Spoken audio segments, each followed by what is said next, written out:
diamonds in the rough. NFL Draft Diamonds. Time to shine.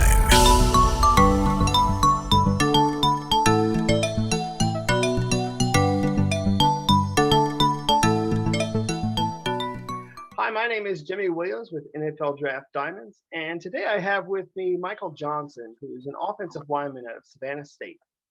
How's it going, sir? Hey, it's going real good, Jimmy. How are you? Doing just fine.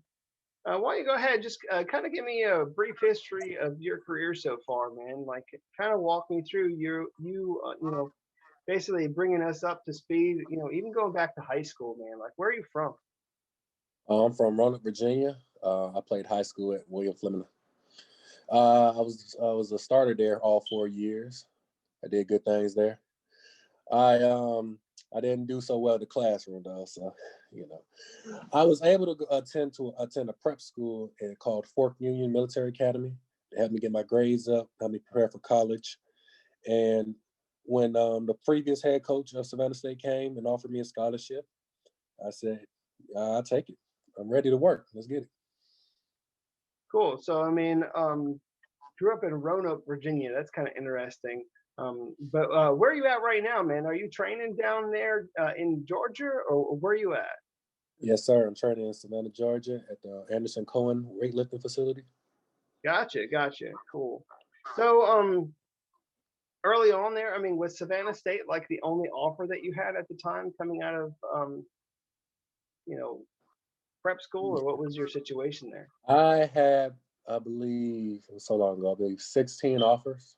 All right. I believe in the coaching staff. They said they just got there about a year ago. They were looking to rebuild the program, looking for hardworking individuals. And I said, hey, sign me up. I'm ready to work. I'm ready to make Savannah State great.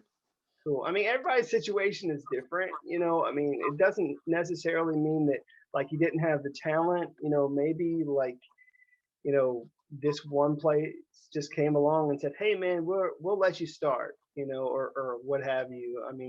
Sometimes people kind of come in late. So I totally understand. Like everybody's situation is very unique. Um, so you've been playing more or less what, right tackle and right guard, like over your career, right? In my career in high school, I played solely right guard. When I got to college, they put me at right tackle. And the season we played in 2019, they moved me to right guard to help fill a spot that was vacant. Okay, so you got a little bit of versatility there. But I guess it seems like you're mostly there, like on the right side, right? Is that kind of like your home? Okay, okay, Yeah, that's my um, home, my dominant side. gotcha. So, what do you believe is like the best thing that you bring to the table? What do you think is like maybe one of your best attributes as a player? Discipline and hard work. Those are the two things that define me. That's why I try to instill in my teammates. That's what I'm all about. Gotcha. So, uh, I realize also that you've been a team captain there for a little bit too. So tell me a little bit about what it maybe means to you to be a team captain, and maybe what kind of leader you are on the field. Well, being a team captain is a big responsibility. Everybody votes on who they believe is the best person to help lead the team. I was blessed to be voted twice. Um, what I try to tell the players is it doesn't matter where you go. It's all about how hard you work. It's all about what you do when you get there. All right. They recently just had a D3 player in the Senior Bowl, and he did amazing things. All right. I try to tell them that you can make it anywhere from here. Yeah, man, that guy's probably one of my favorite players. So yeah, like you said, it really doesn't matter like where you play. Like if you're good, people will find you. So whether Exactly. it's D1, 2, 3, NAIA. Shoot. They had some guys from Japan out there at the Hullaball, didn't they? So yeah. Oh They'll put yeah, I believe three of them. anybody out Yeah. there. um, but hey, Mike, let's jump into the film room just a little bit. Obviously things change over time. for most of the people that I've talked to, I mean, when you're in high school, I mean, you're lucky to watch maybe one game, if at all, of your opponent. But maybe give me an example of one time where you were able to, study an opponent and it really paid off during a game. Okay. Well, I believe it was my freshman year, South Carolina State. They had a humongous D tackle. I believe it was like 6'7", 380. Couldn't move, but was extremely strong. So me and my fellow right guard, he came. We was in the study room. Sorry, watching the film, and we see how slow he is off the ball, and all he does is bull rush. So we worked out a plan to move him out the way and help run the ball up the field. He stayed. He loved the 3 technique. So when it was in there, we knew what we had to do. So you found some way to move that blob of a person.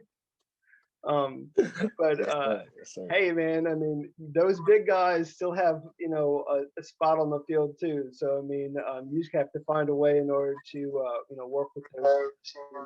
It's funny though, because I mean, I feel like the people that like guys like yourself may say gives you the hardest time isn't necessarily the big people. It's the smaller, like shifty, fast dudes. Where you're trying to say, "Oh, hold up, man! Like I need to grab that guy." Has there been like maybe any opponent like over your time there at Savannah State that has just like impressed you so much that he gained your respect? On my team or on my opponent's team?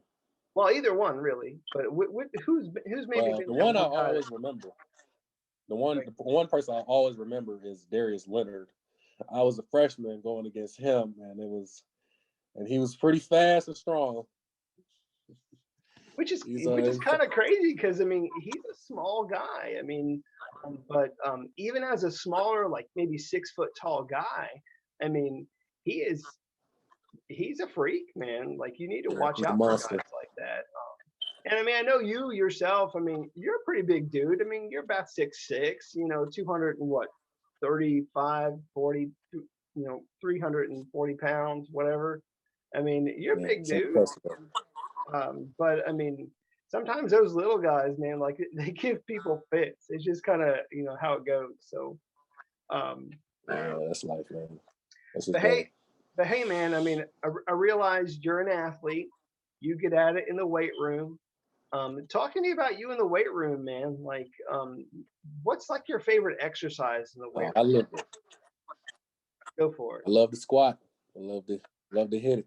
A bench is my second favorite, and power clean is my third. Those are the 3 main things I focus on. They help me improve my game. Right now, I'm sad to say I got the second strongest squat. I'm so mad about Who's got that. the first, When I was on man? the team, Who's got the first? I gotta write that guy's name down. Cameron Brown. Cameron Brown. Cameron Brown. He's about 6'2". I think he squats about 650. All right. Butt to the ground. Sorry, don't mean to cuss. Oh no, that's all right. And get it up. Okay. But Cameron Brown, man. So I'm gonna definitely have to keep my eye out for that guy. So He's a beast in the weight room. nice. So talk to me maybe about one of your most memorable moments as a football player. Just talking about your time there. Is there like maybe a play or a highlight that you want to share? Yes. This was back in 2019. It was the first play of the game when we had the ball. First play, we were on the 20-yard line. This D lineman head up in front of me, and I drive him all the way to our sideline. And while everybody else is celebrating, I'm over here thinking, "What happened? What happened? We scored!" And I'm over at the sideline with the other dude. I'm like, I missed the whole play moving him out the way. Kind of funny, man. I mean, I know sometimes you go by Big Mike, but I mean, I always think of that one movie, The Blind Side, where like the guy like literally carries him all the way downfield. I mean, is that kind of what you're talking about? That is exactly what I'm talking about. Okay, you pull up that play, he is out of here. He is out of the screen. Gotcha. What game was that again? I was against Fort Valley. Fort Valley. All right, all right.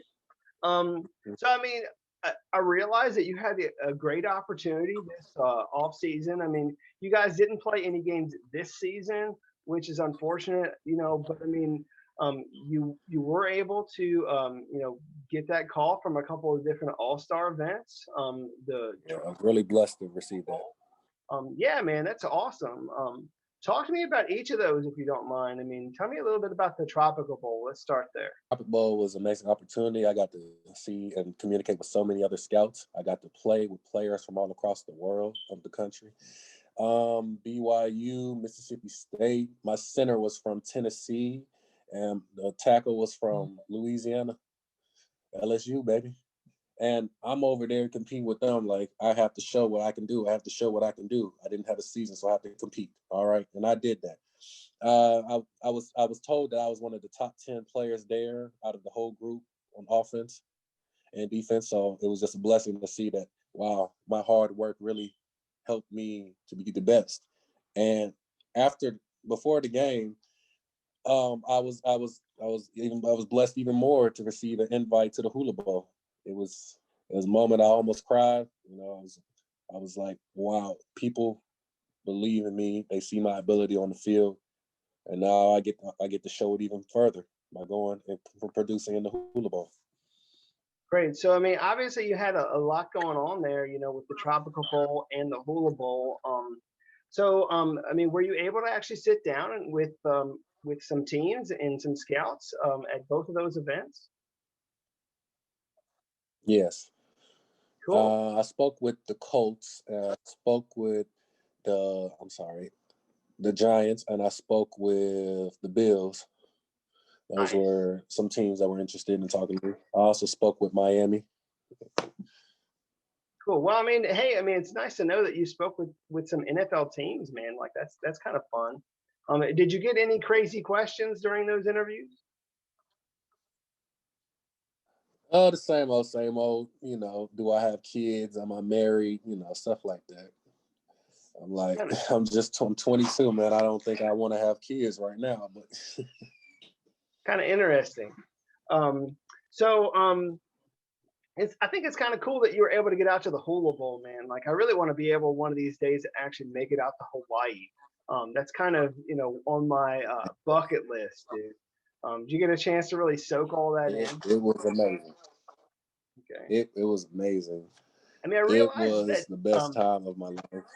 I realized that they weren't able to do like the full gambit of what they normally do down there, just kind of like the whole culture immersion. So I mean, it is what it is. I mean, hopefully, maybe one of these days you can get yourself back out there in order to, you know, see all those things. But hey, man, I mean, being able to say that you went out there is awesome. I think that's great. It was amazing. Best opportunity. So, Mike, I mean, outside of a football player, man, like, what do people need to know about you? I mean, what are you into? Who are you like? I mean, I realize you graduated with a criminal justice degree, and then you were getting your master's in business administration. Were you able to obtain your master's? Yes, I finished in 2020 in November. Nice. But tell me a little bit more about yourself, man. Like, what are you into? What are your interests? Anything that you want to share in this interview about yourself? All right. Well, for the past 2.5 years, I've been volunteering at an animal shelter. I would get animals who've been abused, left on the street, and starving, help fix them, get them back into the world, and find people who really wanted them. That's something about me. Something I love. I'm an offensive lineman, so I love food, of course. But nah, seriously. I just like helping people, you know. I volunteer anytime, whenever I can. I'm really focused on building a legacy that my future wife and children can be proud of us. Really, I'm the big thinker. That's what I am. I'm always planning.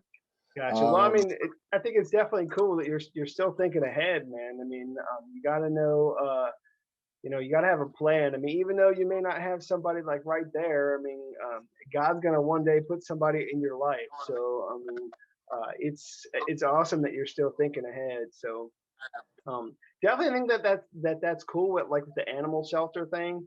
I mean, it's great that somebody like yourself is able to help out with that. I mean, I know my family is like a huge like animal lovers, although I don't necessarily want one in this apartment, but it is what it is. Um, but anything else you want to share about yourself in this interview? Um, I think that's all. All right, I all think right. that's all. So here's a question for you, Bud. If you had an opportunity maybe to go back in time, kind of give your younger self just a tiny bit of advice, like 16, 17-year-old Mike, what would you tell him? I would tell him to keep his head in the books, study hard, and don't worry about what anybody else has to say. You only got to prove one thing to one person, and that's yourself. Gotcha. So, yeah, I mean, you got to do what you got to do early on. I mean, and get yourself to that point. But I mean, you were able to have a really good career there at Savannah State, and of course now people have seen you work, and you will have that opportunity. So, given the fact that you are in the position that you are, who are those people that have really helped you kind of along the way? I mean, I just kind of want to give you the floor and give you the opportunity to give thanks to either family, friends, mentors, coaches, teammates. Who are those guys? Don't give me a huge long list, but give me at least a handful of guys that really mean a lot to you. Well, that's why I keep my circle small. But I have to give number one props to my high school football coach, Bobby Martin. He believed in me when nobody else did. He helped me through hard times, and he was great. Another person is also a coach, my prep school coach, John Schumann. He's the man that helped me make it out and helped get me a scholarship. So, and for people my age, it has to be my boys back home, Miles and Denzel. They were the ones that helped push me and helped me get to the prep school, helped me make it out. Those are really the people who really helped and who I look up to. Great. So, got to give a shout out to all your boys, man. Nice to be able to have this opportunity to talk to you, man. Hey, give us the big why, man. Like, tell me maybe why you play football. Um, Go ahead, man. Like, give me your big why. Why do you do what you do? Oh, I do it because I love it. Believe it or not, I love waking up at 6 a.m. I love hitting the field. I love the team camaraderie. I love just getting out there. I'm doing something that other people cannot do. Other people do not want to wake up at 6. Other people are just too lazy. All right, I'm determined. Yeah, man. 6 o'clock in the morning is hard, man. I don't know if I could do that regularly, but I mean, I got you. I've been there. So, um, very last thing for you, man. I want you to have your opportunity to give your pitch to a professional team. I mean, whether it be one of those few teams that you had mentioned that you had an interview with, but I mean, there might be several scouts that would be watching this video. Give them your final pitch as to why they should, draft you, sign you. What kind of a teammate would you be? Me, all I care about is helping my team. That's all I care about. If I'm the best practice player, that's good. I will be the best second string. I will be the best first string. I'm just someone who wants to help my organization, who believes in me. All right. I'm loyal. That's what defines me. All right. I just want to play this game for as long as I can because we all know you can't play it forever. Gotcha. Well, I mean, Mike, this has been great. Just kind of sitting down with you and talking to you, kind of about your journey and where you've been. And I feel like you got a bright future ahead of you, man. This has been Thank you, cool. sir. I mean, I think that you do offer a little bit of that versatility on that offensive line, maybe playing guard or right tackle. You definitely, have the opportunity now in front of you that maybe one of these teams are going to give you that shot. So wish you best of luck moving forward, man. Thank you so Again, much, sir. you're welcome, man. Again, this is Michael Johnson, offensive lineman at Savannah State. Thanks a lot, man.